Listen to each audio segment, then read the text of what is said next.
Hey everybody, welcome to the Motley Patriot. A very interesting discovery over here by Georgetown University. In fact, over there is the sort of iconic statue of George Washington that sort of commences the block of GW University. But we are at a very interesting building here known as the Marquis de Lafayette Hall. And you know, I'm a big study of Marquis de Lafayette. Let's come up and look at it. This is pretty cool. Marquis de Lafayette, dedicated in honor of the Marquis de Lafayette of 1757-1834, a hero of the American Revolution, defender of liberty, statesman, and good friend of George Washington.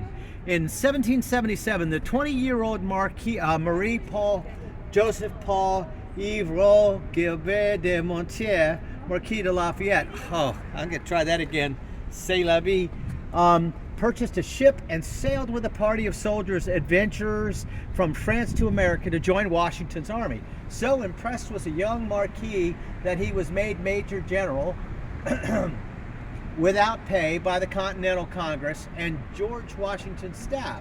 He was wounded at the Battle of Brandywine, served at Valley Forge, and played a vital role in the Yorktown campaign. That's an understatement. He returned home as a hero, and at the age of 24 was raised by King Louis XVI to the rank of Marquis de Camp, Brigadier General, in the French army, a hero of both countries. He was influential in France and America, continuing to work diligently and diplomatically on behalf of American interests, which didn't prevent the War of 1812. That's a whole different story. In 1784, Lafayette revisited America and stayed with Washington at Mount Vernon. On his farewell visit in 1824, he was magnificently entertained as a guest of the city of Washington. During this festive, triumphal tour of the United States in 1824-1825, Lafayette and his suite attended the first commencement exercise of Columbian College, which later became George Washington University. So it was Columbian College originally, didn't know that. Held precisely at 10 a.m. on the 15th of December, 1824, at Dr. Laurie's Meeting House on F Street between 14th and 15th Street. The graduation was also attended by President James Monroe, Secretary of State John Quincy Adams, Secretary of War John C. Calhoun, Speaker of the House Henry Clay, and many other members of the two houses of Congress.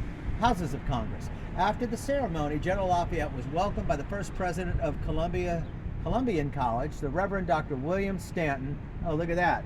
What? We had a reverend who was in charge of college and education? Well, how could you be a reverend and teach education? Oh well, anyway, moving on. Dr. William Stanton at a reception of the college with the trustees, faculty, students, and other distinguished guests, followed by dinner at the home of the president.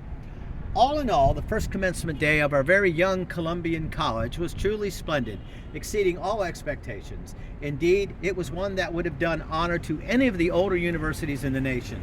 The performance, the press was enthusiastic in its reports of the commencement. The weather was unusually fine.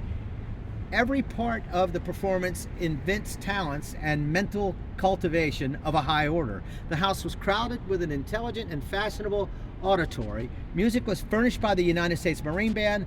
Lafayette expressed his thanks for the honor done him, the pleasure with which he had witnessed the commencement, and his wishes for the prosperity of the college. Each student was then introduced. The general shook hands with each one and spoke to all of the students in terms of paternal affection. Such was the first commencement day.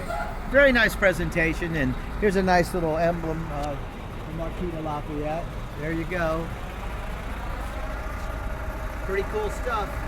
Anyway, Motley Patriot, Lafayette, Washington, D.C., George Washington, all that, 250th year anniversary. I was just over there at the Army's parade yesterday. Very kind, good bunch of people. Anyway, thanks for dialing in. Viva la France! Viva America!